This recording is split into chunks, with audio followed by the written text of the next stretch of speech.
അപകടകാരികളായ തെരുവു നായ്ക്കളെ കൊല്ലാം തദ്ദേശ സ്ഥാപനങ്ങൾക്ക് അനുമതി. സുപ്രീംകോടതി ഉത്തരവിലെ മാനദണ്ഡങ്ങൾ പാലിച്ച് സംസ്ഥാനത്ത് അപകടകാരികളായ തെരുവു നായ്ക്കളെ കൊല്ലാൻ തദ്ദേശ സ്ഥാപനങ്ങൾക്ക് സർക്കാരിന്റെ അനുമതി.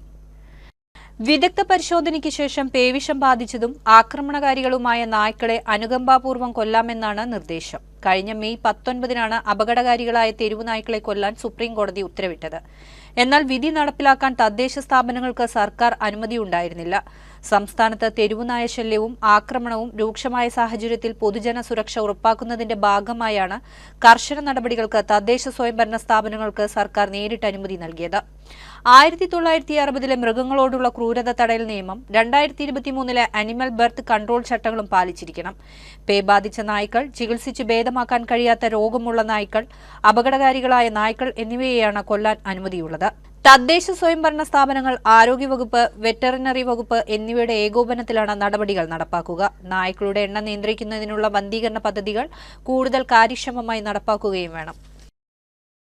ദിലീപ്സ് ആർക്കേസ് സ്റ്റഡി അബ്രോഡ്. PhD നിങ്ങൾക്ക് ഇനി വിദേശത്തും ചെയ്യാം. Europe is the hope. Dileep's Arkays is the path. Dileep's Arkays study abroad.